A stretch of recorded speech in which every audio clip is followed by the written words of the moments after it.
Hello and welcome to the In the Pen podcast, a podcast about relievers, part of the Pitcher List Podcast Network. My name is Jake Crumpler, and as always, I'm joined by Pitcher List bullpen expert Rick. What a trade deadline. We are here to break down all of the moves that are related to relief pitchers. We could have included a lot more based on how many relief pitching prospects were traded, but we'll definitely have time to talk about those guys as they're called up later through the year. But boy, there's so much to talk about. Rick, how are you feeling after this wild past couple of days, especially as a relief pitching expert, because there were so many big name closers traded?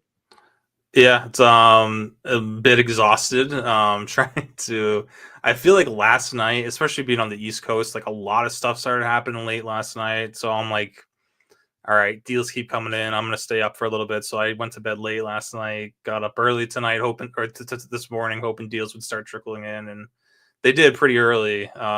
So yeah, and they didn't really stop throughout the day. So I don't even count how many trades that happened in the relief market, but yeah, scrambling, trying to put together updated like closer ranks, which it's like there's 10 spots now. That's like there's like 20 pretty sure closer jobs right now, but then there's like 10 teams where it's like I don't know. It's kind of wait and see, or wait until we hear from things. We can just guess and speculate. But yeah, I mean, from a relief market, it was crazy. Always expect relievers to go, but I don't think I expected the guys with term, as many guys that had like term left on their deal to go.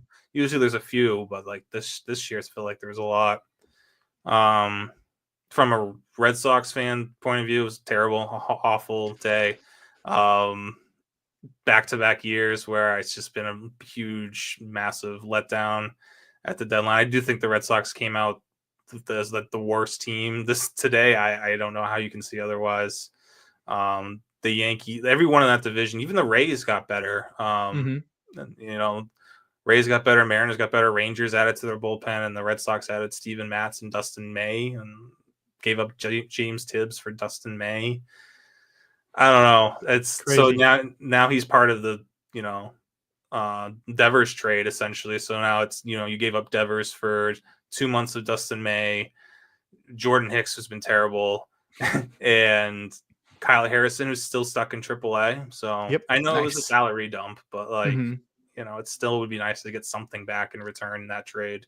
Yeah. I was kind of intrigued by Tibbs, and now he's going to the Dodgers again, drafted by the Giants, and he's in the Dodgers organization. Great. So there's something there for him to kind of build on. But yeah, right. Red Sox fans, it's a tough day, but just everyone got better and that they're chasing, and they did nothing. Steven Matz, like, it's not really, it's just an extra lefty. I don't know. We'll get there. Yeah.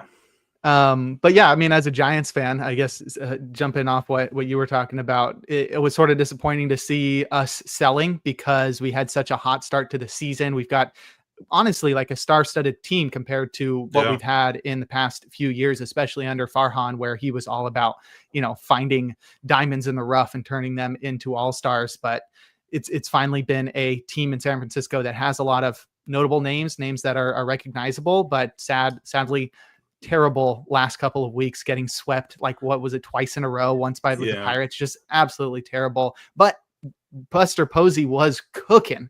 He dealt some guys some pretty notable names, but he got some really good prospects in return.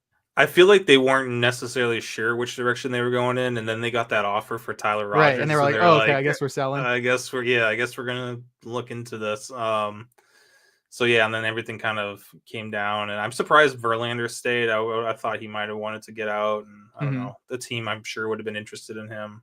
Right. But yeah, at least they like kind of chose a path, and that's like, it's like if the Red Sox did, like, if you're gonna do what you're gonna do today, just trade Chapman and get like a really good prospect return, given what the market was like at that point. If you're not gonna make any serious moves to get better, well, everyone else is, just sell. I don't think people would have complained that much. It's just make a decision. Don't just sit there and add to potentially useless, additions in May and MATZ. Right. But and not only were there tons of notable relief pitchers traded, but the returns for them were off Oh, the yeah. charts. I mean, even for like the lower tier guys like Tyler Rogers and, the Giants guys that we'll talk about, but Yeah. like the big names were just getting like top prospects in Obviously, baseball. We yeah. never saw that. We Yeah. haven't really seen that before. And so obviously relief pitchers are becoming so much more valuable, and the New York teams were really incentivized to go in and produce super Mhm. bullpens so they could go into the playoffs and just absolutely dominate. Obviously you're going to have to score some runs to have leads to protect, but I think the Yankees and Mets both have pretty solid lineups as well. So that's going to be really fun to watch. I love seeing how this all plays Yeah. out through the next couple of months. August is really tough as a baseball fan, and especially as a baseball content creator. It's a very slow month after Can be. the craziness of July with the All-Star break and the home run derby and all Yeah. these trades and the draft and everything. It's like, it seems like everything happens in July and then it's just silence. And then September we get the playoff People race. start focusing on football too in Right, August. right. And yeah, People, kinda, not us. yes, not us. No, I'm over Yeah. football already. But yeah, no, there's a lot to get to today from all these moves. So Yeah. we'll, Well, we'll hopefully, yeah, aren't the aliens invading before football That's season no- anyway? in the middle of football season. So Okay, like, cool. we're not even gonna get to the playoffs anyway in the NFL this year. Yeah, So yeah. We'll finish up the baseball season. We'll get that over with, and then the aliens will invade, and I'll be fine That's with true. Yeah, we'll get one more. I mean, we won't even have to deal with all the talk about what's going to happen in 2027 with Major League Baseball and a potential Right. lockout. That So, would be nice. Yeah. Let's we're- not get into that now. We've Yeah. got plenty of stuff to talk about. So we're just going to focus solely on trades today. If you've seen this podcast before, we can spend an hour talking about one relief pitcher. So imagine how difficult it's going to be for us to get through the plethora of quickly. trades. Right. So we'll see what we can do. We're definitely going to get through all the notable ones. And we'll start off with some news, though, some pre-trade talk. As first, we'll talk about Felix Bautista, who had landed on the 15-day IL with a shoulder injury. I think I have that right. MRI, though, came back earlier this week, and it revealed lots of swelling in the shoulder, so much so that the doctors could not provide a diagnosis at the time. And now he'll be reevaluated with another MRI in a couple of weeks. But the quote from the team was that Bautista is expected to be out for a while. And so that leaves the closer role open in Baltimore, and we'll definitely get into more of the moves that leaves that closer role open in Baltimore. But how are you feeling about Felix Bautista? Is he somebody that you drop right now to try and pick up one of these guys that may be taking over an open closer role in the next couple months with all these trades going through? Yeah, I think unless you have like a big IL stash, if you have IL spots, I would just drop Batista at this point. Because there's no need, he's going to be out quite a while, which is open-ended. The swelling's that bad. Doesn't sound great. So there's no reason for Baltimore to push him back. Right. He's coming back from surgery anyway this year. He looked pretty good for the most part. I think just getting him healthy for next season is the goal. Should be the goal. So, maybe we see some outings at the end of the year just to get him. Like I forget who was talking about this, and I think this is why like Liam Hendricks pushed to come back last year. There's like finishing the season on the active roster and like just in a routine, and then going into your off season kind of like a normal off season. I feel like guys push for that, so I feel like that's probably best case for Batista is he comes back for a week or two at the end of the season, gets a normal off season, and is ready to go for 2026. All right. Well, yeah, I'm considering dropping him in our home league right now. I think we only have 2 IL spots in that league, so it's pretty difficult right now because I've got Alejandro Kirk and I just picked up Tanner Scott off the waiver wire. So I'm sort of debating, do I just drop Felix Bautista now, cut bait, and then somebody picks him up at the end of the season? Fine, they can get some points from him down the stretch. It's like it's not going to be too big anyway. But yeah, I think I'm in the same boat where I'm sort of okay dropping Bautista at this point because I just can totally see it being like shaky up until the end. And then they're like, there's 2 weeks left in the season. We're just going to shut them down. Right. And that's probably going to make the most sense for them. So that closer role remains open in Baltimore. We'll return to Baltimore to discuss that. But first, we've got even more notable news as Emmanuel CLASE, the closer for the Guardians, was placed on administrative leave for potentially gambling and throwing games Major League Baseball games, joining Luis Ortiz on the restricted list for the Guardians, and as they now have 2 pitchers under investigation by MLB. Tim Herron was recalled from the minors in a corresponding move, but this is almost bigger than the on the field aspect of the game here for Clase A, and it's very concerning.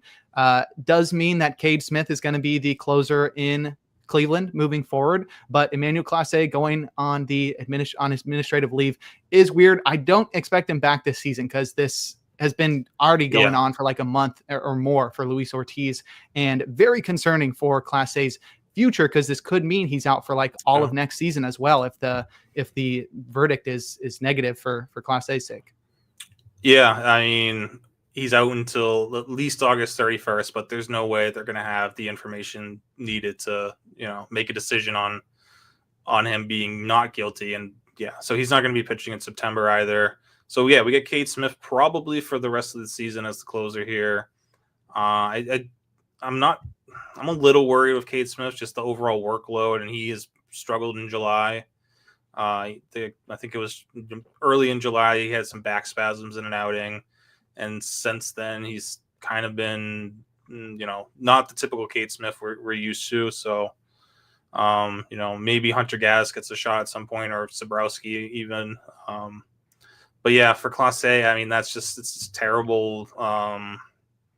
Because worst case scenario, we're not seeing him pitch ever again. It's one of the better closers we've seen. I mean, for something just stupid. But there's still, I think the trade deadline kind of overshadowed all the Clase A stuff after. So we haven't really heard much as to what they're looking into, or if there's any certain, I mean, I've seen the videos, we've seen the videos online. There's some pretty egregious, data out there that points to him being guilty, unfortunately, but we'll see what the league comes up with. And I mean, Cade Smith for the foreseeable future. And I think that's why, I mean, they probably weren't going to move Cade Smith anyway, but with Clase A being suspended, they really couldn't afford to give up Cade Smith this offseason or the season.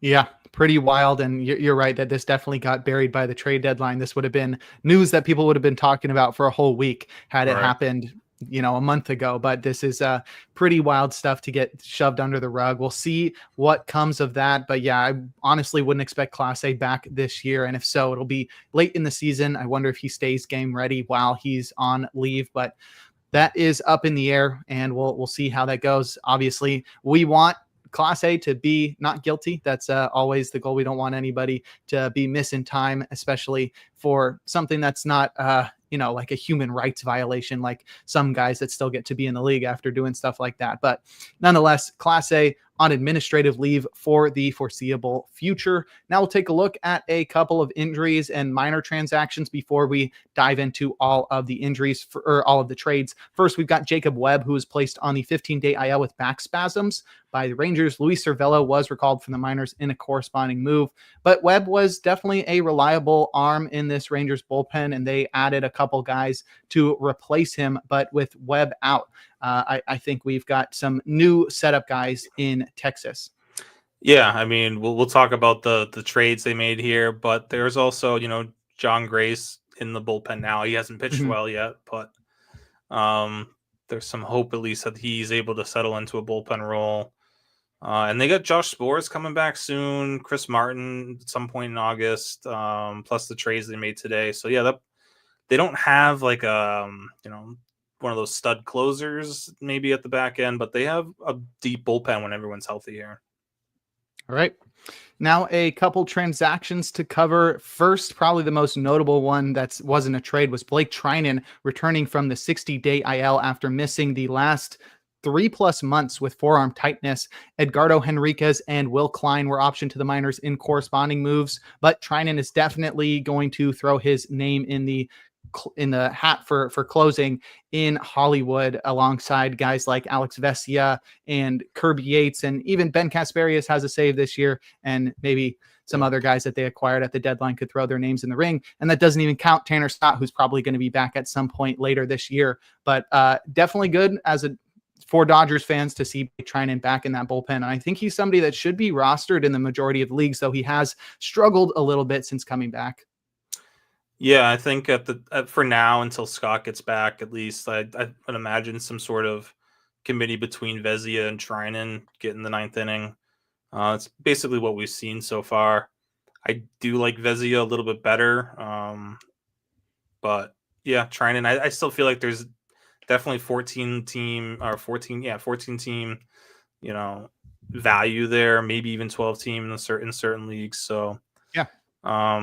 This is the one team I'm a little surprised they didn't. I thought like a closer like a Bednar or even a Duran or Mason Miller would have made some sense. Or just the Dodgers being the Dodgers going out and being super aggressive. So I'm a little surprised they didn't get someone with closing experience at the deadline. But if everyone is healthy, if everyone comes back, and that's kind of a big if, but if everyone comes back, that's it's still a pretty deep bullpen, and they'll definitely be fine. All right. Well, that will wrap up basically all the transactions and injuries that we wanted to touch on before we get into the trades. So first, we're going to take a quick break. And then when we get back, we will dive into all of the notable relief pitching trades from the deadline. And we're back. Jake Crumpler here with Rick Graham on In the Pen discussing relief pitchers. Let's dive into the wild past couple of days of trades. And we'll start with the Tigers, who added to their bullpen. It looked a little bit iffy whether or not they would be adding enough notable guys to really make a difference on this team, because they didn't I don't think they added anybody in the rotation or in the lineup. So they were very focused on that bullpen. Right. I can't think of anybody off the top of my head. They added Charlie Morton. Oh yeah, that's the big one. That'll push them through the playoffs. But yeah, I was sort of disappointed by what they did, especially who? Chris Paddock too, but that was a couple days ago. That one was pretty dope. But still, I'm still somewhat disappointed. Like, they had some very underwhelming names come in when it's like the Tigers are sort of in a position where they need to be pushing for the playoffs right now. But let's talk about some of the names. They acquired Luke Jackson.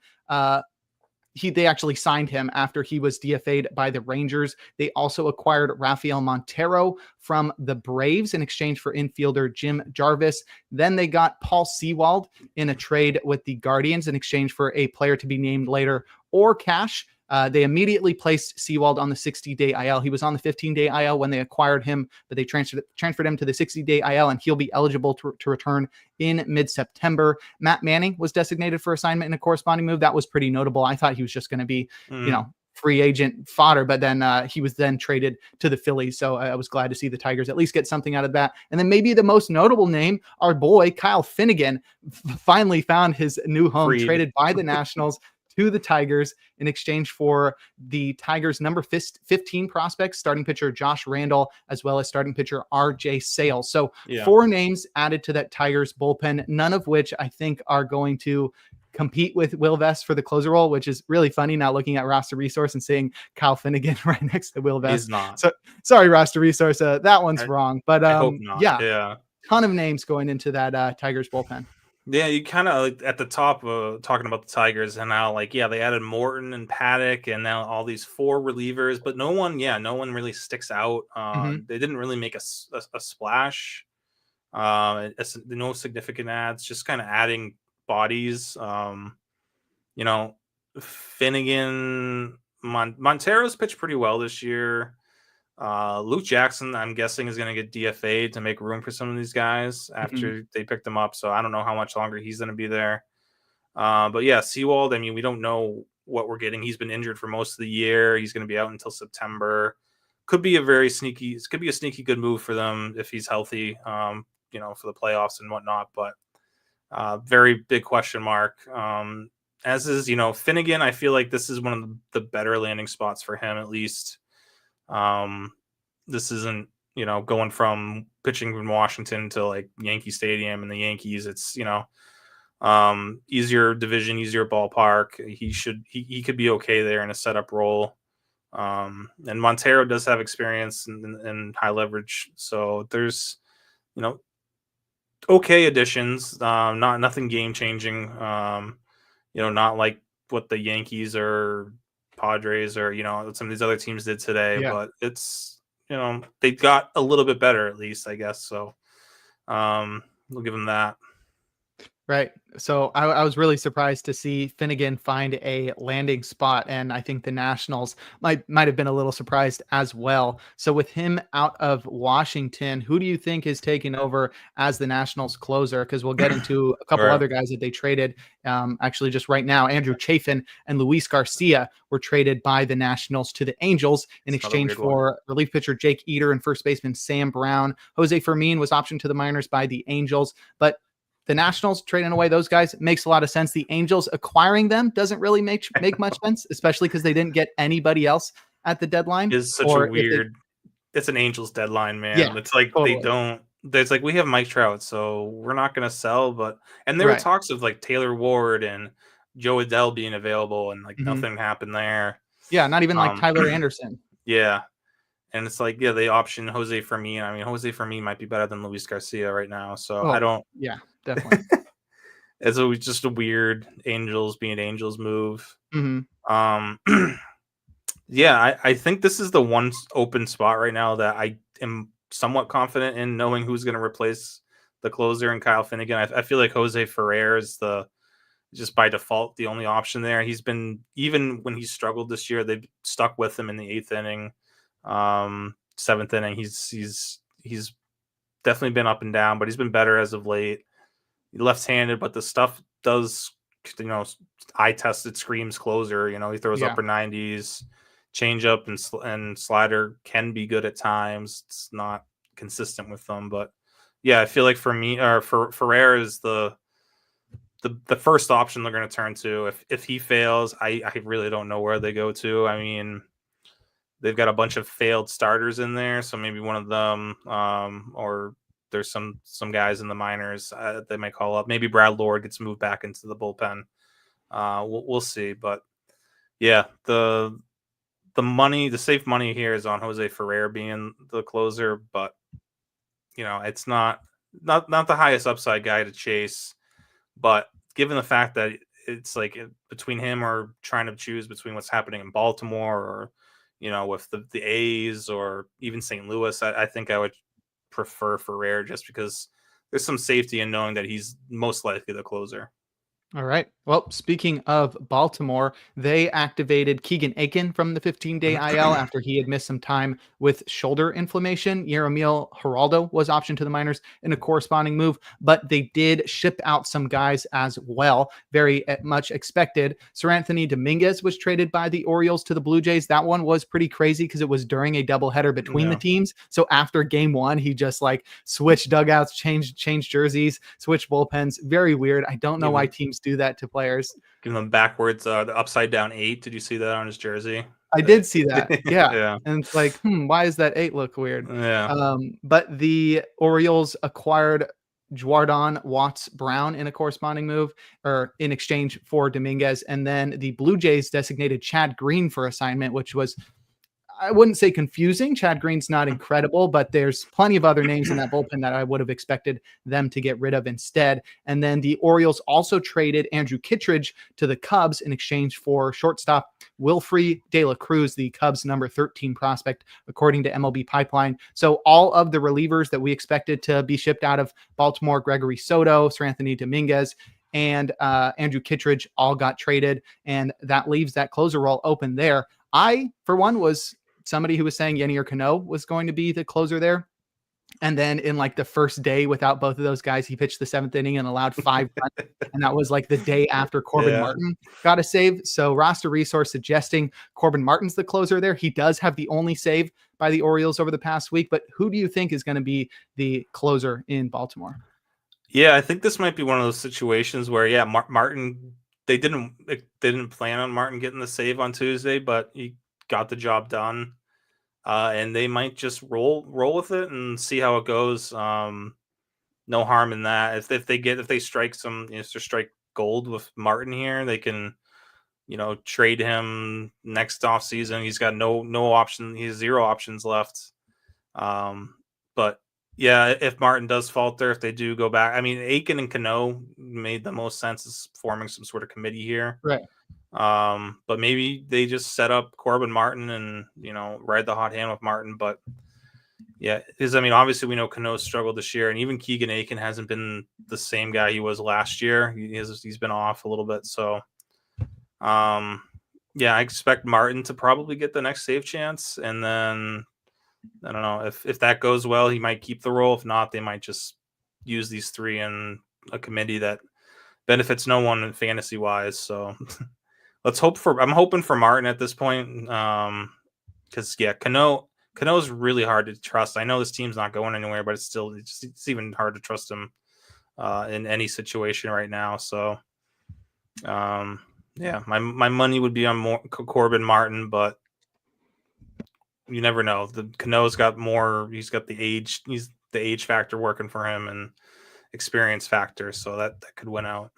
Yeah, definitely worth keeping an eye on. And it sort of sucks for fantasy purposes because you sort of want somebody to really stand out there and be like, okay, that guy's going to be the closer. But when it's a team like this, trading guys off, they're not going to be as strong moving down the stretch. They're not going to get many wins. It's going to be hard to come by saves there. And if they're being split amongst some guys that aren't incredible relievers too, so they're not even guaranteed to lock down every save, it sort of becomes something to avoid in fantasy. So target the Orioles bullpen at your own risk. So with Andrew Kittredge heading to the Cubs also acquired another player, and this guy had a busy past couple of days as Taylor Rogers was traded by the Reds alongside shortstop Sammy Stafura, the Reds' number 9 prospect, to the Pirates in exchange for Ke'Bryan Hayes. That was maybe one of the most surprising trades. I know it wasn't like the biggest name or maybe the most impactful name, but it was not one that I think anybody was expecting to happen. Ke'Bryan Hayes being traded, and especially seeing like Taylor Rogers going the other way. It was like, well, Reds, what are you doing?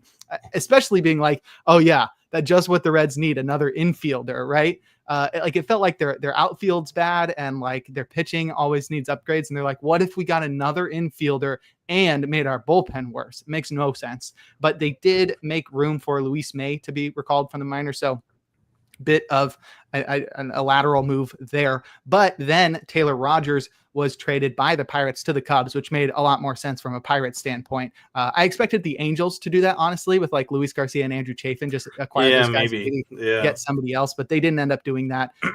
The Pirates received outfielder Ivan Breathower in exchange for Rogers, but Rogers will enter that Cubs bullpen and Ryan Presley will exit as he was designated for assignment. So the Cubs added both Kittredge and Rogers to their bullpen while subtracting Ryan Presley, a very, very old bullpen there in Chicago outside of Daniel Palencia. Yeah, I mean, getting rid of Presley gets them a little bit younger, maybe. But yeah, I mean, the Rogers move is interesting because I mean, how many lefties do they want to keep? They have Tealbar's been pitching really good.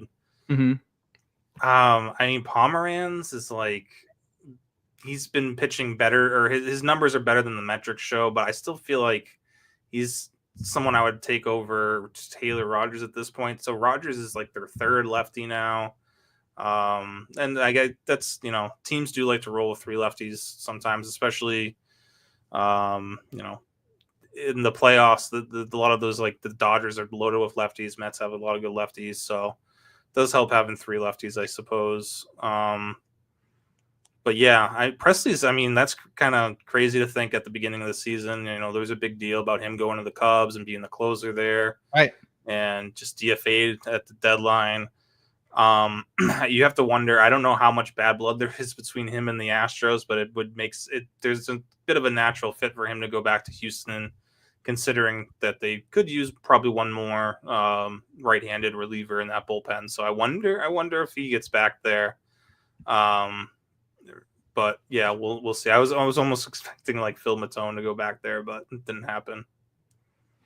Definitely. Yeah. I think Cubs definitely upgraded here, getting Rogers and Kittredge. Nothing notable, but something that will help them if they do inevitably make the playoffs. So as one Rogers twin was traded, so was the other. Tyler Rogers was traded by the Giants to the Mets, and he got a pretty hefty return for a 34-year-old reliever on an expiring contract. But that's not to say Rogers wasn't worth it, because he is probably one of the most underrated relievers in baseball. He's been so good this year and so good throughout his career. He doesn't have the big strikeout numbers, but that's because he's a submariner, however you want to say it. And he's just been so consistent throughout his career. So Tyler Rogers traded by the Giants to the Mets in exchange for outfielder Drew Gilbert, who's the Mets number 10 prospect, starting pitcher Blade Tidwell, the Mets number 12 prospect, and relief pitcher Jose Butto. So the Giants do upgrade, or at least get an immediate bullpen replacement. Sean Jelly was designated for assignment in a corresponding move, but we'll stick in the Mets bullpen and also discuss Ryan Helsley, who was traded by the Cardinals to the Mets in exchange for shortstop Jesus Baez, the Mets number 8 prospect, and starting pitcher Nate Dahm, the Mets number 14 prospect, and starting pitcher Frank Ellis-Salt. So 2 big names going to that Mets bullpen. And after those happened, I was like, oh my gosh, I've never seen a bullpen this good. And the Yankees were just like, hold my beer. But the Mets bullpen is crazy now. Edwin Diaz, Ryan Helsley, Tyler Rogers, Ryan Stanek, Brooks Raley, Reed Garrett, Gregory Soto. I mean, that's going to be tough to beat in the playoffs because you just got so many different angles, so many guys with different stuff, and some lefties that are great as well. I think it's going to be pretty tough to beat this Mets bullpen if they enter a late game with a lead. Yeah, and isn't there, I'm not positive, I could be wrong, but is there a chance that AJ Minter's back at the end of the year, or has that been ruled out? Let me look into it. Probably not, torn left lat, but either way, this bullpen got a lot better. Yeah, the Rogers deal it's definitely shocking on paper, but I think, Gilbert and Tidwell are trending the wrong way. But even Jose Butto straight up for Tyler Rogers, who's only got 2 years left on his deal. Butto is an interesting arm. I'm sure the Giants will be able to get the best out of him in their pitching development. So yeah, I don't think Minter's coming back. It's like 6 to 12 month recovery, and he got surgery, so probably not. Okay, so they still were able to get Soto, and Raley came back, so Mm-hmm. they're all set on the left side. But yeah, that the 7th inning on with Rogers, Helsley, and Diaz, if they're able to play matchups with those guys, yeah, and mostly Helsley and Rogers. I saw, I forget where it was, somewhere on Twitter, that like from Tyler Rogers' arm angle is like the 4th lowest, and Helsley's is like 4% like lowest, and like Helsley's 4% highest. So you're getting 2 completely different, views from those 2 guys. Rays-esque. Yeah, exactly. I remember the Rays had that the clock that they wanted a guy from each angle. So yeah, it's like between Helsley and Rogers, you're getting a tough matchup in the playoffs. And then Diaz to close things out. So yeah, they're in good shape there. It's interesting, I guess we should talk about St. Louis as well, but what happens there. But I don't know if we want to talk about the other trades that St. Louis made first. Yeah, let's do that. The Cardinals also traded Steven Matz to the Red Sox in exchange for third baseman Blaze Jordan. I was surprised not only to see Jordan not on any top prospect list, but also to see him traded because when he was first selected in the draft, I think he was a big name because didn't he like win the home run derby or whatever, like as a high schooler? And then he's got like a super cool name where it's just you got like the Michael Jordan last name, like Blaze first name is so super dope because it's like nobody says anything about Blaze Alexander. So it's the combination of Blaze Jordan, I think what it is. But he's also had a lot of success throughout his career. I don't think he's a good defender, but he's definitely a good bat. So I was surprised to see him traded straight up for Matz and not get a bigger return. But the Cardinals also traded Phil Maton to the Rangers in exchange for starting pitcher Mason Molina, who's the Rangers number 27 prospect, and relief pitcher Skylar Hales, who's the Rangers number 28 prospect. So the Cardinals dealt 3 of their top arms, held on to Jojo Romero, and I think that makes our job a lot easier in predicting who's going to be the closer. Yeah, it's probably going to be Romero, who I'm surprised he didn't move as well. I feel like, between him and to some degree also like, Dennis Santana, those guys with 1 year left on their deal. Yeah, you can have them close for the next year and a half or the next year, trade them next deadline. But I feel like their value of, having that extra year of control is probably higher now than it would be next year anyway. So I don't know. I feel like a lot of teams would have been in on Romero needing a lefty, and he's having a really good year. So yeah. But I guess we'll get him, he's had save chances. What was it, 2 years ago when Helsley missed a bunch of time? Or I think it was 2 years ago when Romero filled in for him and, did pretty well in the closer role. So expect him to get that role back. He is the only lefty in that bullpen for now, if that matters. I don't know. So if there is a righty that's going to get this job, I would expect it to be Riley O'Brien. I lean O'Brien a little bit over Leahy based on the stuff and the strikeout upside and just what I've read and heard from Cardinals people. So it sounds like O'Brien's the righty to keep an eye on, but Romero should get the bulk of the saves there. Yeah, I think honestly, though, Romero is probably one of the top options. Like, would you put Romero over Ferrer? They're very close. I think if we know, I think I would put Romero over Ferrer, knowing that if I know he's the closer, and he should be. I just, there's at least some competition in St. Louis, where in Washington there's nothing. Like O'Brien's got good stuff. Leahy's been pitching better lately, and he started off really well. He kind of was terrible in the middle. But yeah, between those three, there's a little bit of competition. But if we know Romero and Ferrer are the closers for the respective teams, I would give Romero I'll give him the benefit of I'll give him the edge, but it's really close because I do think Ferrer, there's another gear to Ferrer. I don't know if the Nationals are going to find it, because Robert Garcia kind of found it with Texas. It took him getting out of Washington to kind of excel, but yeah, maybe Ferrer can figure things out in the last 2 months. All right. Well, let's move over now to the Yankees, who probably had the most notable deadline in terms of relief pitchers. They really just went out and started collecting closers like Infinity Stones. That was a good one. I've never even seen that movie. All right, we'll start with, I haven't either, and I know what you're talking about. So that's I mean, everybody knows. Yeah. You're on Twitter, you know what that is. Yeah. All right. We'll start with I would consider the biggest one as a Giants fan. Camilo Doval was traded by the Giants to the Yankees, and this one was a buzzer beater too. I think the notification came in after 6 p.m. Eastern time. Big return here for the Giants. Not as large as the Rogers return, honestly, which is a little bit weird. More players, but not as highly ranked. They got better. Who's better? Rogers is better. Oh, that's why. True. But he's 34 and you only get 2 months of him. Yeah. Anyway, the Giants received starting pitcher Tristan Vreeling, the Yankees number 19 prospect, catcher Jesus Rodriguez, Yankees number 25 prospect, as well as third baseman Parks Harbor. That's a dope name. And starting pitcher Carlos De La Rosa. So solid return for the Giants, but the Yankees just beefed up that bullpen with a hard-throwing righty. They did get another hard-throwing righty in David Bednar, who was traded by the Pirates to the Yankees in exchange for catcher Rafael Flores. The Yankees number 8 prospect, as well as catcher Edgelene Perez, the Yankees number 14 prospect, and outfielder Brian Sanchez. And just the Yankees just kept adding, but let's start with those two, Camilo Doval and David Bednar. Probably the two biggest names added to that bullpen. Those will be definitely guys you're going to see in the postseason pitching. But do you think they factor into the 9th inning at all? I see roster resource suggests it's a 3-headed monster in the 9th with Bednar, Devin Williams, and Doval. But I'd probably expect Williams to hold on to that role and the other two to be setup guys. It's going to be tough battling all those names there and competing them, especially with Luke Weaver as well.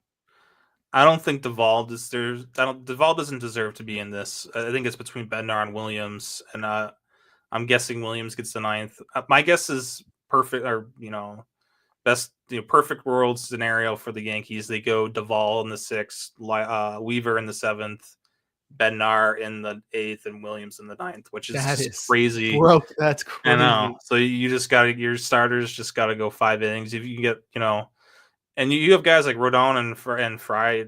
They can go longer than 5 innings, but like Will Warren, Cam Schlittler, Luis Heel coming back, you're probably looking at like let's get 5 good innings from those starters, and then we can just turn it over to this bullpen. So yeah, I was expecting them to make one big bullpen move, but Doval at the end too. I was not expecting him plus Bednar. That was right. Yeah, that's a big a game changer for them. And you know, Fernando Cruz is working his way back. I mean, if they get Cruz back the way he was pitching in the first half, I don't even, where does he slide in? He's the fifth inning guy, I guess. Yeah, Right. And even Mark Leiter's had good stints with them as well too. You know, good spurts. So crazy potential in this bullpen. And that did afford them the opportunity to trade one of their relief pitching prospects, Clayton Beeter. He was traded by the Yankees alongside first baseman Brown Martinez. That's Brown with an M.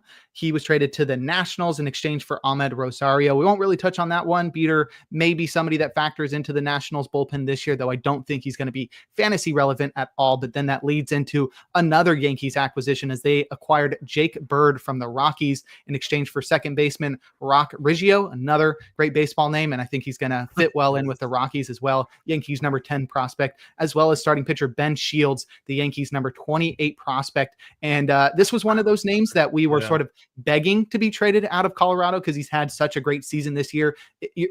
Listeners are going to be surprised by these numbers. 4.73 ERA, not too great, but he does have a 26% strikeout rate. But hey, that's pitching for the Rockies in Coors most of his games. Jake Bird, super underrated, and is going to be like their fourth inning guy. I forgot about that.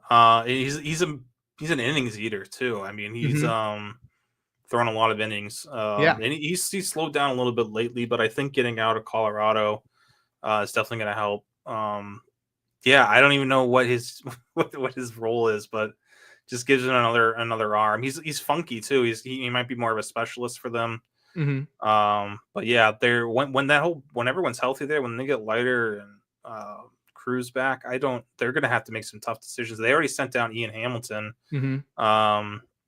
But yeah, there's some guys there that don't have options. I don't know what they're gonna do, but I wonder, we should probably just go back and, Duvall and Bednar and, what happened, like what's left in San Francisco. Totally. Because Rogers and Duvall are gone, leaving.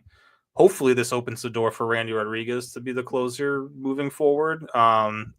I still I worried a little bit because Ryan Walker is there and has the experience from being the closer last year, and he's pitched better, the last 2 months. So I wonder if they feel like they deserve to give, they owe it to Walker to give him another chance to earn that job back. But I'm hoping this is it. We finally get to see Randy Rodriguez settle into that closer role and just run with it. Cause that's instantly becomes a top 12 closer with top 5 closer upside.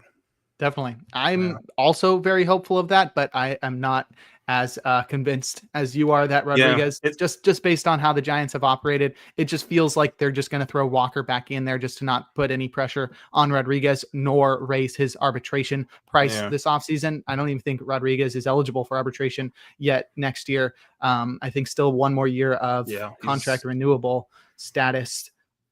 It's kind of sad. I mean, Walker's got one more year on him, but it's we talked about how good this Giants bullpen was in the beginning of the year, during the middle of the year, leading up to the All-Star break, and now it's just Rodriguez and Walker left, and it's kind of sad how things have it's deteriorated there. But yeah, if Randy Rodriguez is closing out games, I'll be happy. So.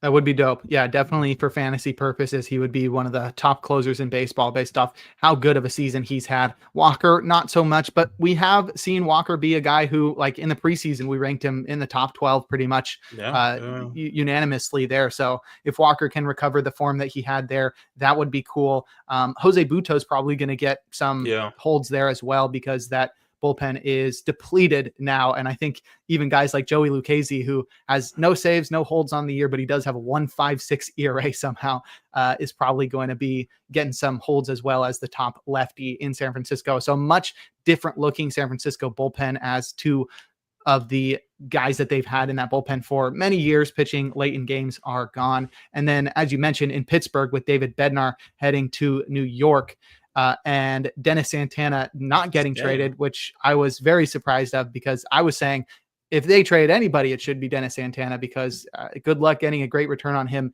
in the offseason or next year. I mean, maybe the offseason makes a little sense there, but it does mean that they have a clear-cut closer right now after Bednar. It's lose. similar to like the Romero thing. It's like you can give him a half a year to close, but I don't think it makes his value that much better because now you're getting less time. You're getting less, you're only getting a year from him instead of a Right. year and a half. Or it's really surprising Santana, especially given this reliever market. They weren't able to move Santana.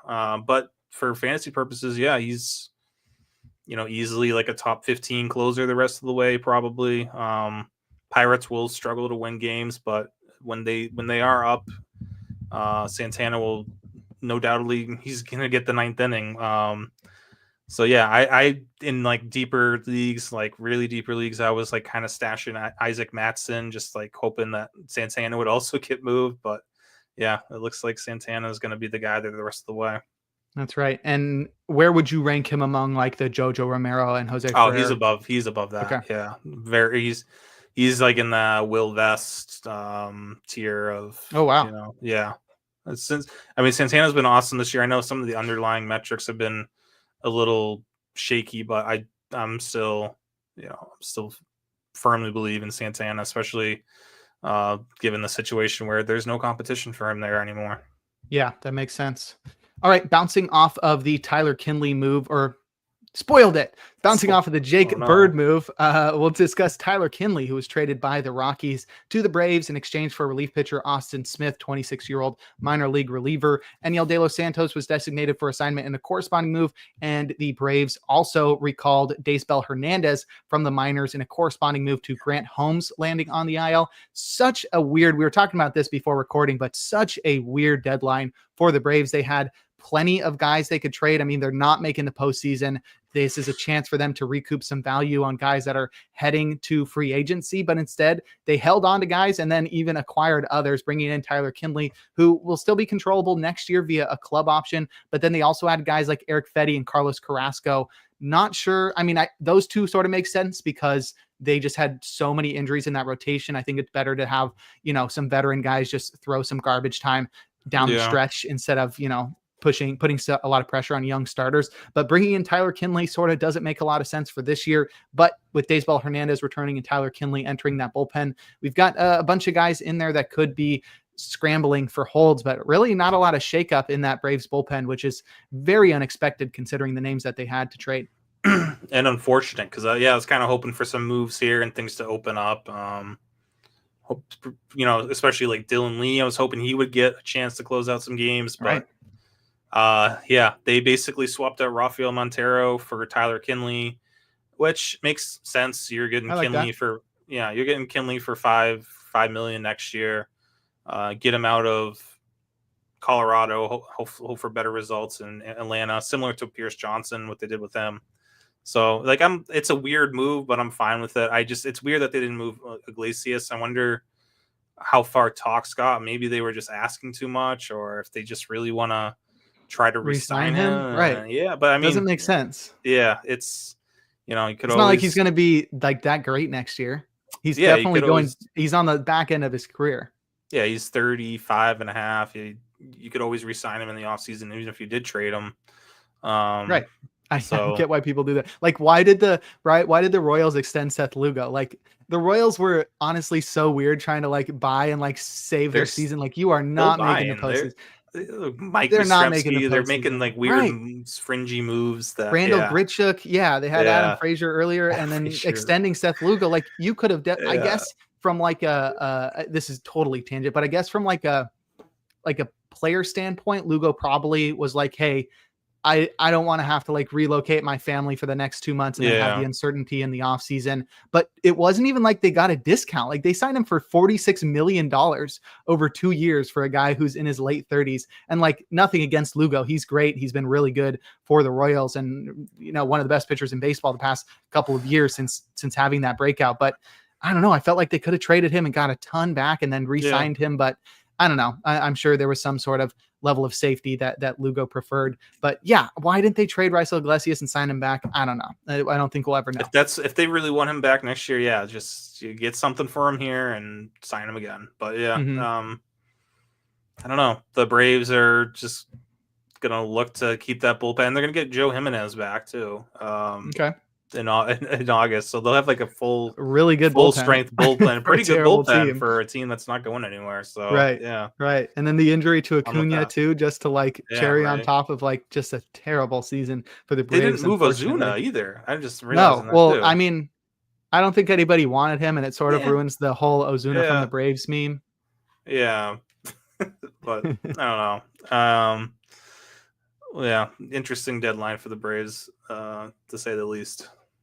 That's right. Well, before we move on to the rest of the trades tonight, including some pretty notable ones by the Phillies, the Twins, and the Padres, we're going to take another break here on In the Pen.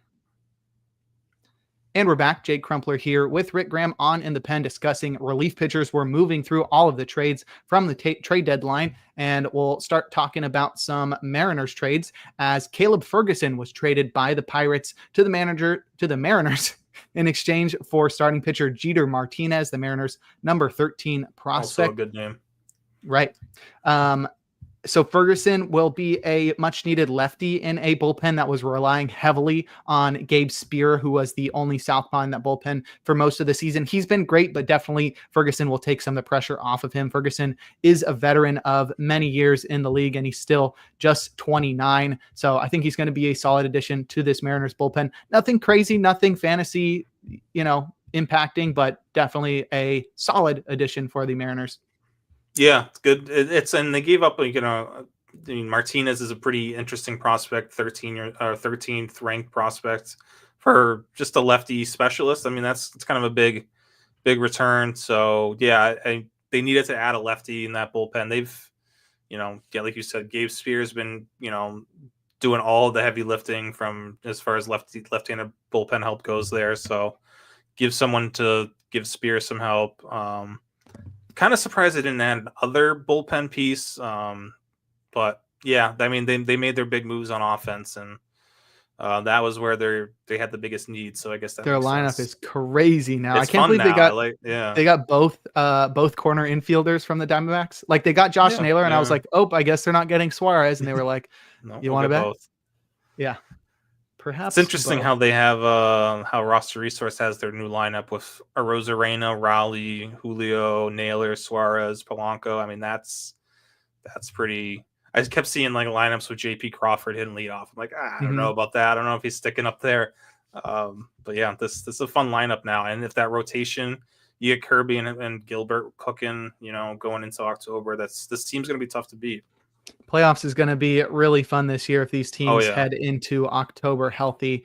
The Mariners made another notable trade, as we hinted at. Eugenio Suarez was traded to the Diamondbacks, and the Diamondbacks got a couple of relief pitching prospects, one of which has made his MLB debut already. That's Juan Burgess, the Mariners' number 17 prospect. They also got the Mariners' number 16 prospect, relief pitcher Hunter Cranton, and they got first baseman Tyler Locklear, the Mariners' number 9 prospect, who I think is a pretty underrated prospect. His numbers at AAA this year have been bonkers, but the Diamondbacks have really added a lot to this bullpen, and they didn't stop there, acquiring Andrew Hoffman from the Royals in exchange for Randall Grichuk, who we talked about a little bit earlier. And those guys will definitely be integral in replacing Shelby Miller, who was traded by the D-backs alongside Jordan Montgomery to the Brewers for a player to be named later. Clearly a salary dump there for Jordan Montgomery because both Miller and Montgomery are injured right now. And so it was sort of weird. We were discussing that before the podcast, but the Diamondbacks really focused on pulling in a bunch of relief pitching prospects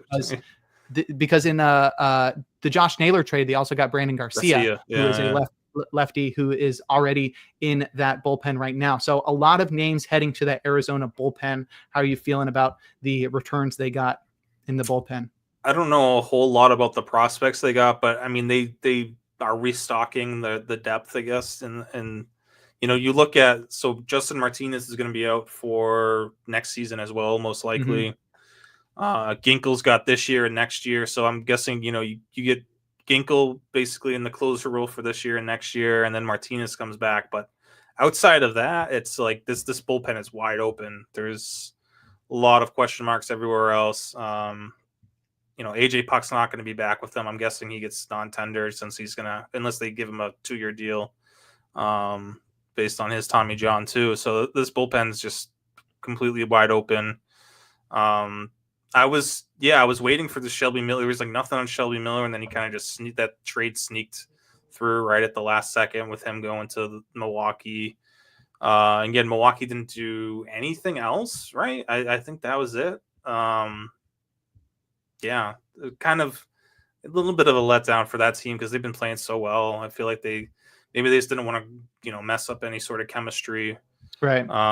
But yeah, Miller they basically got for free. So if he gives them anything, it's a bonus. But yeah, this Diamondbacks bullpen going into next season, I have no idea, what to expect because there's a lot of guys that are either have no experience or just veterans kind of clinging on to their career here. So we'll see what Arizona does in the offseason because it's I feel like they're not looking to totally rebuild here. Maybe they are. I mean, you got Corbin Carroll.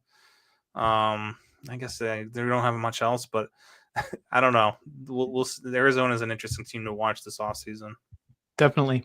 The Brewers also got outfielder Brandon Lockridge from the Padres.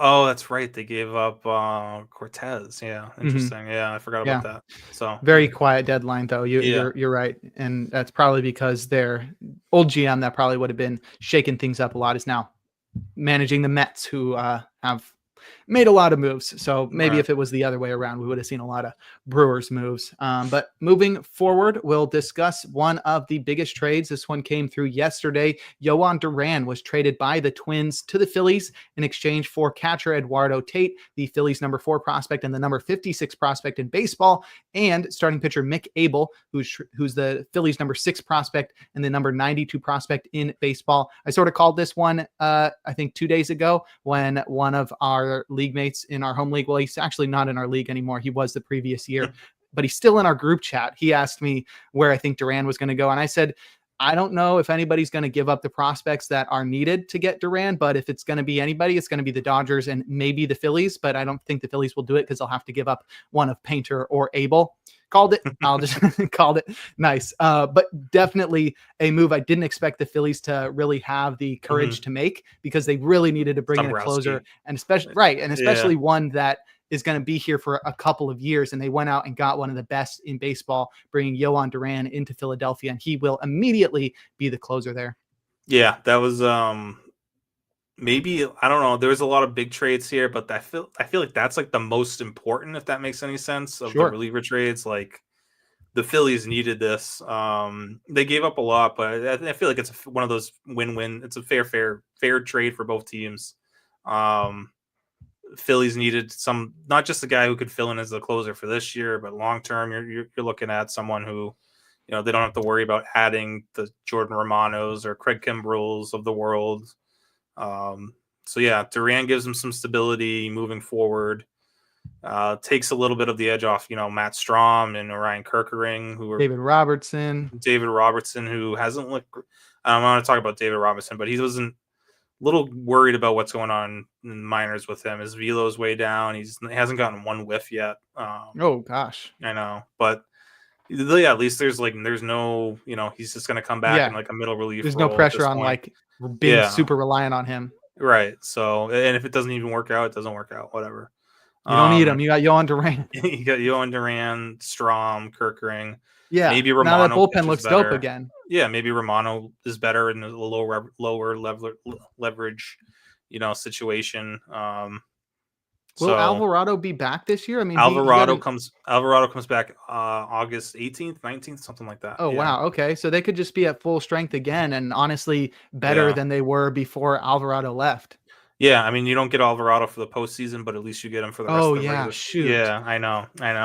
That sucks. That would have been fun. I know. Right. But you get him for the regular season at least to help them get into the playoffs. Right. I'm sure they're just going to use him and abuse him when he gets back because it's like, we don't need to save any bullets for October. But yeah, it's the Twins just kind of got rid of everyone today, didn't they? Huh? I mean, Right. Yeah. started with Duran, but yeah, the rest of this bullpen is gone. They really did not stop at Duran. They just said, okay, well, we're trading him. Let's trade everybody. I was really surprised not only to see Duran go, but then to see everybody else in that bullpen who, is even controllable to Yeah, be traded. So we saw guys like Danny Coulomb traded by the Twins to the Rangers in exchange for it's Garrett a good Horn. pickup. Yeah, Yeah, definitely. So the Rangers added both Maton and Danny Coulomb. Definitely a couple solid underrated moves. guys who have Yeah. been pitching really well throughout their careers, especially the past couple of years.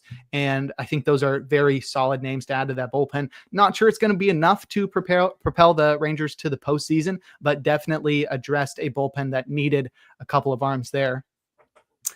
Yeah, I mean, it gives them, because if you're going to keep Robert Garcia in that closer role, which I'm guessing that's where they're leaning towards. He's pitched really well lately, and even with Maton, I feel like you're going to keep Garcia in the closer role. Coulomb is able to be that left-handed setup guy. They've had, Hobie Milner's there too. Milner's cooled off a little bit, but at least now you have two. You have Coulomb and Milner. So yeah, once this bullpen is at full strength, there's like no weaknesses. There's no real weak spots. It's very solid, even if there isn't like a big name closer who throws 99 plus. It's just a very solid pen altogether. So yeah, so these moves, and they didn't give up much for Coulomb or not Martin, Maton. So yeah, good, solid deals by the Rangers today. Yeah. And so then the Twins moved Louis Varland to alongside Ty France to the Blue Jays in exchange for outfielder Alan Rodin and starting pitcher Kendry Rojas, the Blue Jays number 5 prospect. So pretty good return, but Varland does have a lot of control left. He was a former starter who has transitioned to the bullpen and found a lot of success there. And Ty France will sort of help on the right side of the infield. But that Blue Jays bullpen added both Sir Anthony Dominguez and Louis Varland. And that was already a strong bullpen with guys like Yariel Rodriguez, Brendan Little, and Braden Fisher sort of taken off this year. So they got a pretty deadly bullpen in Toronto. Yeah, Varland kind of going in the footsteps of like Jeff Hoffman. It's just a failed starter, turned really good reliever. And yeah, and it sounds like there's been positive reports on Yimi Garcia.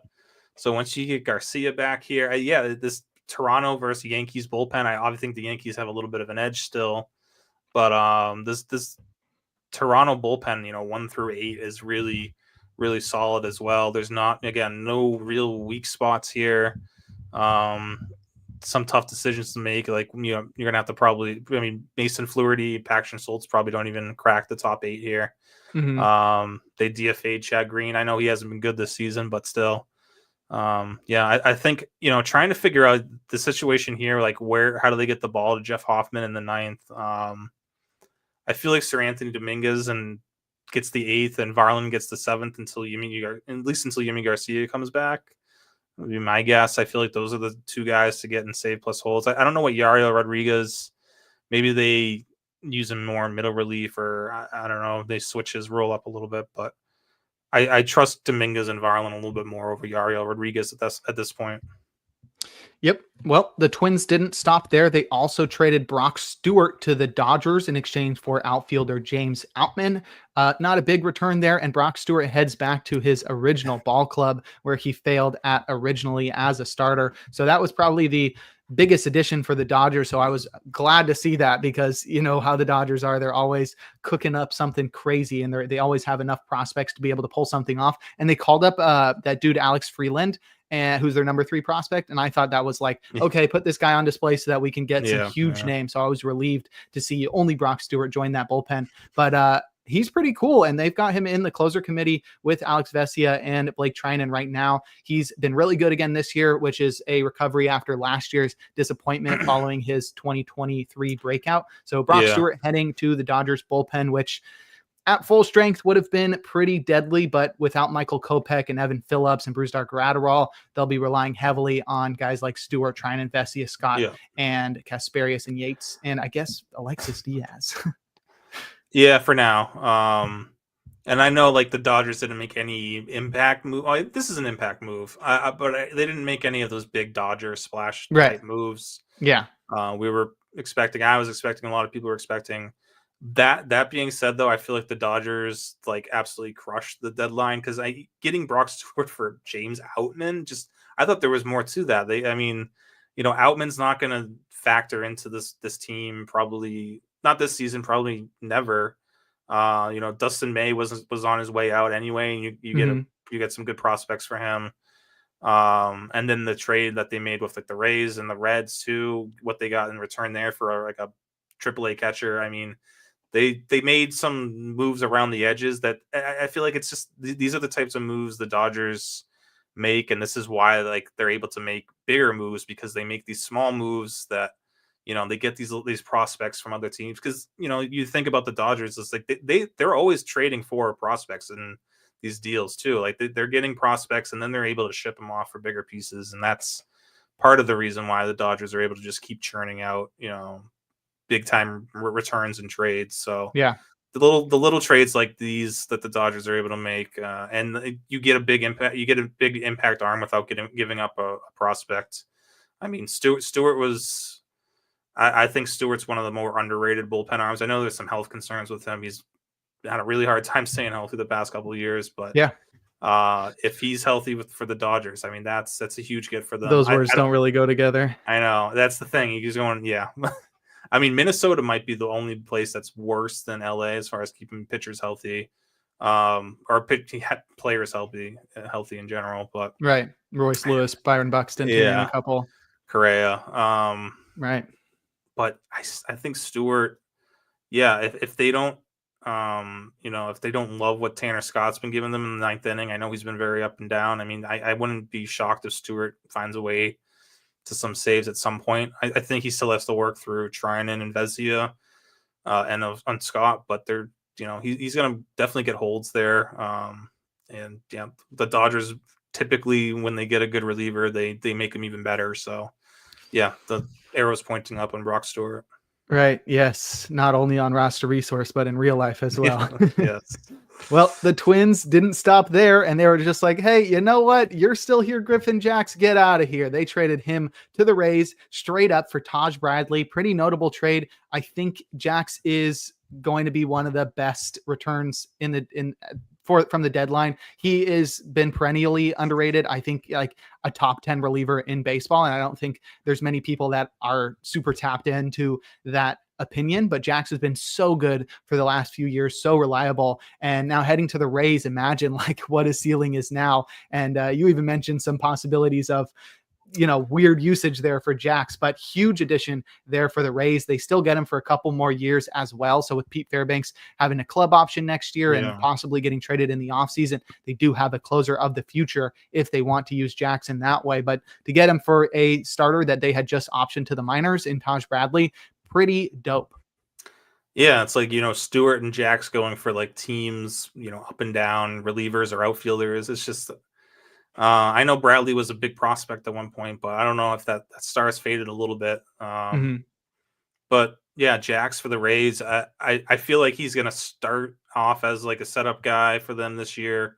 But yeah, given what they've done with relievers in the past, they love turning relievers into starters. Jax has wanted to be a starter.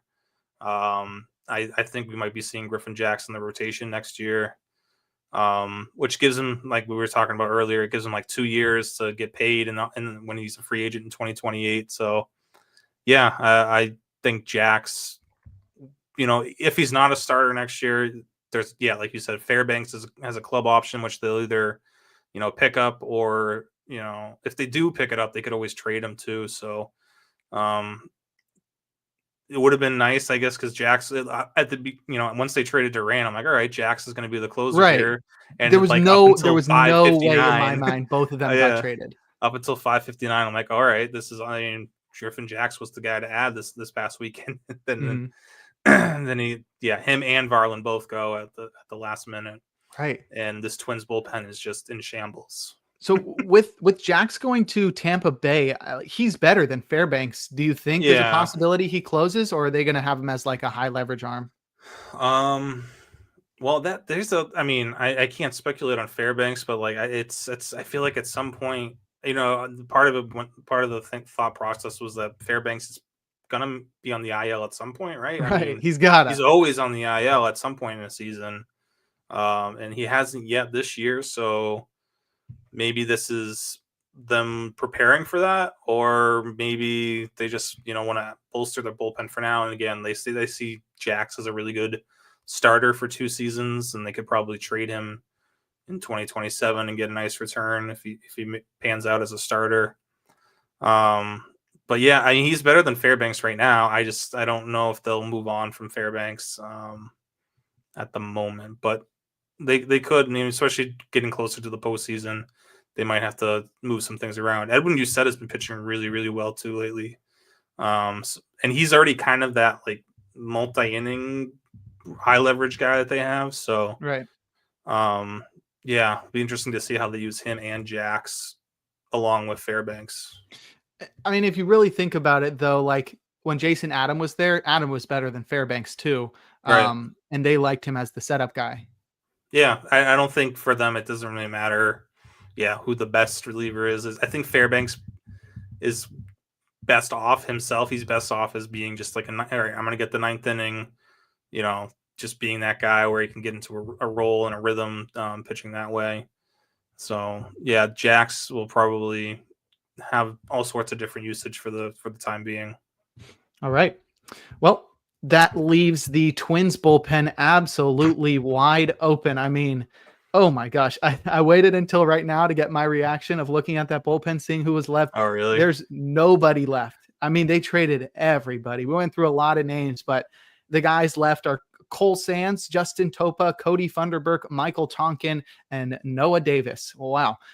Good luck figuring that one out. I mean, to me, it's pretty clear who's going to be the closer, probably Cole Sands, because he's been the one used most in high leverage situations so far this year. He does already have 2 saves and 8 holds, but yeah, not great. He's probably at the bottom of the list of guys who are taking over closer roles. Or at least near it. He's like probably more in the tier with like Corbin Martin and right. Jack Perkins and I keep wanting to say Oakland with the A's. Yeah. So yeah, it's maybe a little bit better. He's got a little bit more experience, and I really think Justin Topa is the only other option, but I think Sands isn't great, but he's a lot better than Justin Topa. So I feel like it's a easy no-brainer that Cole Sands is going to be the closer there, for whatever that's worth. Because yeah, this is a very different looking Twins team than it was earlier this week. Right. Like how many games are they even going to win? The rotation's all different now. Well, it's all injured too. Yeah, and you lost Correa. The lineup's pretty gross. Castro, it's just Bader. All of a sudden, really, yeah. Crazy deadline. Not a good looking roster. No. Yeah, Ty France. Yeah. So surprising to see them sell off everybody. I did not expect them to go full sell mode like that, because they just made the playoffs in the past couple of years. I was surprised to see them just sort of give up on this iteration of the Twins, but it's going to be a while till they make it back. So fingers crossed, praying out there for Twins fans. We feel for you, but what a tough day for the Twins. And Cole Sands hopefully can find some fantasy relevancy there. So after discussing a Dodgers trade and a Rays trade, we will discuss our second to last trade of the deadline, as we had the only 3-team trade from the deadline week, as Paul Gervais was traded by the Rays alongside Ben Rortvedt to the Dodgers in, as I mentioned, a 3-team trade that also saw Zach Littell go to the Reds, and Hunter Fiducia and Brian Van Bell go to the Rays, and starting pitcher Adam Serwanowski, who's the Reds' number 10 prospect, to the Dodgers. I don't know how the Dodgers snuck in there, only giving up Fiducia, and that was it. Yeah, that's it. And then they get 3 guys in return. What the heck? Serwanowski's interesting. I know Serwanowski's at least. And Gervais, we talked about earlier this year as being an interesting arm too. And Rortvedt, I mean, he's got big muscles. Rortvedt's like a poor man's Fiducia, for whatever that's worth. But yeah, it's like Serwanowski is, top 10 prospect in the Reds organization, and a lefty who at least has nice reliever upside at the very worst. He's a solid reliever. And Gervais is like 9 feet with throw. Yeah, has some funky stuff. Has huge strikeout numbers in the minors. So yeah, that's another Dodgers just sneaking in here and winning a trade that they had no business like making or being a part of. They just Right. Yeah. So, and it's like the Dodgers. I feel like the Dodgers have fleeced the Rays and the Reds in the past too, and like they probably smelled some trade going on between them, and like, yeah, we got to get in there. And just like we'll throw Hunter Fiducia to the Rays, and what will you guys How give did they us? do that? How, like, Yeah. even getting a top 10 prospect for Fiducia makes no sense. It's But weird. then I don't get the get it. rest of them too. Van Bell could pitch out of the bullpen for the Rays. He's been pretty solid, but he is like a It's the next Red 28-year-old Sox. Yeah. prospect of sorts, which is Mhm. a little bit weird. But honestly, the exact type of guy that the Rays turn into an absolute bullpen monster. Yeah, or he'll have some value. He'll probably be like an up and down long reliever or something. But yeah, the Rays will get the most out of him. All right. Well, now let's close out this trade deadline, pun Headliner. intended, with Mason Miller, who was traded by the A's alongside JP Sears to the Padres in maybe the biggest trade of the deadline. The return was incredible. The A's got shortstop Leo DeVries, the Padres' #1 prospect and the #3 prospect in baseball, as well as starting pitcher Braden Nett, the Padres' #3 prospect, starting pitcher Henry Baez, Padres' #13 prospect, and reliever Eduardo Nunez, Padres' #17 prospect. So huge return for the A's. But let's talk about that Padres bullpen as they acquire one of the most electric relievers in baseball and add him to what was already one of the deepest, most impressive bullpens in the league. So that's going to be pretty crazy to see how things shape up there. I guess the first question is Mason Miller the closer in San Diego? Yeah, I know. It's it would be weird if he isn't, given what they gave up for him, right? But that was my first thought, is like, you don't give up the #3 prospect in baseball for A setup man. for an 8th inning guy, Right. even as good as Mason Miller. And that I really thought they were going to still move Suarez, because Totally. it puts him in like a weird spot now, because like it's hard to take Suarez out of the role given how many saves he has. And Yeah, he leads well. baseball in saves. Right. But like Mason Miller, everyone knows Mason Miller is the better pitcher of the two. Totally. Robert So Suarez now knows that. Yeah. I mean, so now they're in a weird, but I mean, that's been the situation with that bullpen the whole year. It's like Suarez is now like the 5th best reliever in that bullpen. But he still might get saves. I don't buy it. I don't know. I feel like it's got to be Mason Miller, right? It's gonna annoy Suarez though. So I feel like there might have been some sort of like discussion with them, like, Yeah. hey, we're still gonna keep you in the closer role. We're gonna keep you here. I don't know. It would feel weird if you're going from like Estrada to Morjon to Adam to Miller to Suarez. But I don't know. Either way, this bullpen is it's probably, I mean, there's a lot of good additions for a lot of bullpens, but I still feel like this Padres bullpen, their top 5 can match up with any other top 5. So, yeah, we're sort of like set up to do like bullpen power rankings next week based on this, because I sort of want to compare all these bullpens now, and honestly, maybe in concert with that, discuss like which bullpens had the biggest improvement, which ones got better, which one's got the most better. We don't have enough time for that today, but yeah, definitely something to talk about next week. But yeah, that bullpen is now crazy in San Diego, and alongside that Mets bullpen and the Yankees bullpen and the Dodgers bullpen and like even the Phillies bullpen, there's just so many good all bullpens in baseball. mostly. Right. They all everyone just have loaded up. Yeah. Right, which is dope. I love seeing that. And even the Blue Jays bullpen will throw their hat in the ring. Deep. Yeah. Totally. So that's really exciting to see. I mean, as an former A's fan, it's tough to see Mason Miller go, because he was one of the only exciting things on that roster, but they have done a good job of like finding some guys on offense that get me pumped. And yeah, I was just talking about the guys they already have. Like Jacob Wilson is one of my favorite players, honestly. And Nick Kurtz out of nowhere, like with that 4-homer game, was incredible. I could not believe that.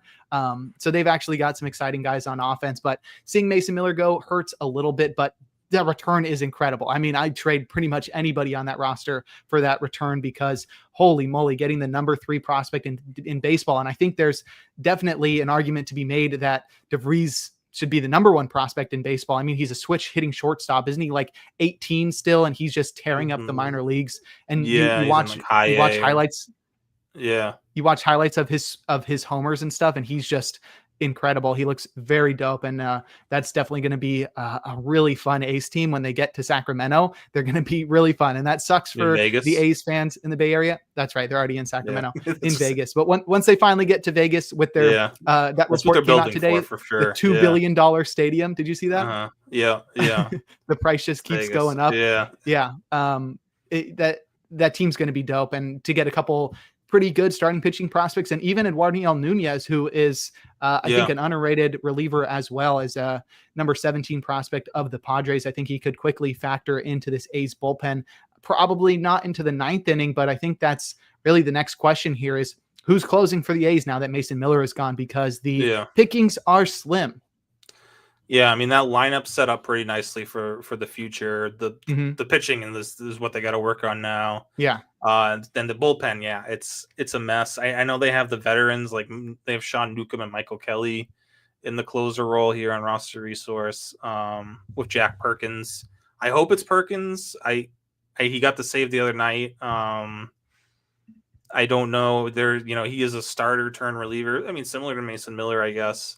But I would think that they might still want to give Perkins a chance to start some games, maybe not this year, but next year. But as far as upside goes in this bullpen, it's really Perkins is the guy to dream on, I guess. It's not too much upside, no matter what. But I mean, outside of Elvis Alvarado, I don't see a ton of strikeout upside anywhere else here. So no, I'm hoping for Perkins. I don't think, like I said, I think he's probably of the 30 closer situations we have now, this is a bottom 3-1. Even if it is Perkins, because the A's, the starting rotation is brutal. I mean, the offense might get them to some wins, but they weren't getting a ton of saves before. I mean, Mason Miller wasn't exactly, lighting it up in the 9th inning. And Sacramento, that ballpark's also an issue. So I would say Perkins is in that bottom tier of closers, but he's the only guy I think I would be interested in rostering. Right. Yeah. Sacramento. Totally. Yeah, definitely not going to be. I know Michael Kelly has a 0.96 ERA, but he's got a 14% strikeout rate. Yeah, not real. Your 0.96 ERA. He's got a 4.98 xFIP. That's a 4-run difference. You don't see that very often. He's been pretty very impressive, lucky. actually. Yeah. Right. That is a huge discrepancy. And that's what happens when you have a 97% left on base rate. You've only given up 1 homer and you've got a 212 BABIP. That'll do it. K- walk. Yeah. So that's crazy. Yeah, definitely would only target Jack Perkins there. And honestly, like the save he got on Wednesday was the only one that wasn't of the 3-inning variety. So I think people will look at like the 3 saves he's already gotten and be like, oh, that's clear cut. And it was like the first 2 were lucky. Like he just got 3-inning saves. Those are not something you can really rely on to be consistent, but to see him get a regular save on Wednesday right before the deadline sort of adds a little fire to the idea that Perkins will be the closer in Sacramento. But that's every single trade from the trade deadline. A bit surprising to see guys like Aroldis Chapman stick where he was. Even Pete Fairbanks not go anywhere. Just rolling through some more names. Iglesias didn't go. Right, Iglesias was a big one. I think Kenley Jansen even was a bit surprising to not see him go. I mean, the Angels are goofy, and they were just not going to trade anybody for some odd reason. But yeah, Iglesias was a big one. Marlins stood pat. I don't think they traded anybody at all, not even Anthony Bender. There was some talk about Bender, even Ronnie Henriquez and Fauché as well. All those guys stayed. Seth Halverson's name was coming up too. He ended up staying. I mean, the Rockies weren't going to move him. It's tough to get the Rockies to move anyone. I don't think they can move someone with 4 or 5 years of team control. So, and the Reds, they didn't add anybody to their bullpen, but they also didn't. They sold Taylor Rogers. Yeah, they just lost Taylor Rogers, and so I don't know why they did that. I was suggesting they should trade Pagan, but they did finish really strong this past week before the deadline. So that sort of, turn their fortunes a little bit. I still find it difficult to expect them to make the postseason. That roster just doesn't feel postseason worthy. But with some of the teams like the Giants falling out of the wild card race, I think they do have a better shot now. What's their percentage at now? It's probably still not high. They I guess by adding Littell, they were able to move Nick Martinez into the bullpen. So that's their bullpen addition, I guess. Yeah. But it still feels like they could have added, especially when you lost Rogers. Like they're down lefties. They have Suter and Mole, but that's not. They got a 14.5% chance according to Fangraphs to make the postseason. Pretty low. See what happens? Yeah, they didn't go on, but I think they could have gotten a pretty good return on Pagan. Weird that Dennis Santana didn't get traded, and we talked about that one. Diamondbacks made some moves, and that's about it. I think pretty much everybody we expected to be traded got traded outside of that. So honestly, one of the craziest, if not the craziest deadline of my life. And I really enjoyed it, to be honest, because transactions I'm such a nerd. One of my favorite things about baseball. Yeah, for sure. This was one of the, from just last night till today, like this last 24 hours was wild.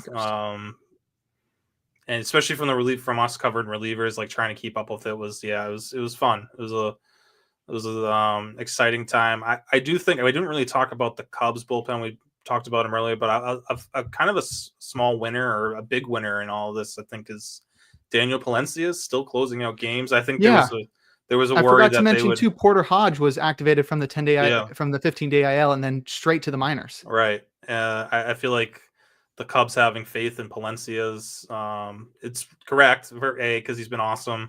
But they just added Andrew Kittredge, who shouldn't be any threat to him. So Palencia is the closer in Chicago the rest of the way. So for those who were able to add him earlier in the season, nothing to worry about moving forward. All right. Well, that will do it for this episode 131 of In the Pen. Rick, why don't you go ahead and plug your social media and anything else you're working on? You can find me on socials at I am Rick Graham. As always, closing time coming out on Tuesdays, hold up on Thursdays, save plus holds on Friday. Tomorrow is going to be a very loaded one, which is trying to update the depth charts and make sense of everything. Try to put my best guesses as to how things shake out in places. But it was obviously a fun trade deadline, but now this weekend becomes even more fun as we see. It's almost like opening day over again, where it's like, all right, how are bullpens going to start shaking out? Like how are people going to get used? It's literally like opening day over again. That's right. And you can follow me on socials at Jake Crumpler. You can follow the pod at In the Pen Pod. You can find all of my work at crumplerbaseball.com. You can catch me on the First Pitch podcast Monday through Thursday. You can also find more of my work at Baseball HQ, where I will be doing playing time analysis for the trades on the Giants, A's, and Diamondbacks. So definitely check in on that as well. But that'll do it again for this episode 131 of In the Pen. We'll talk to you all next week.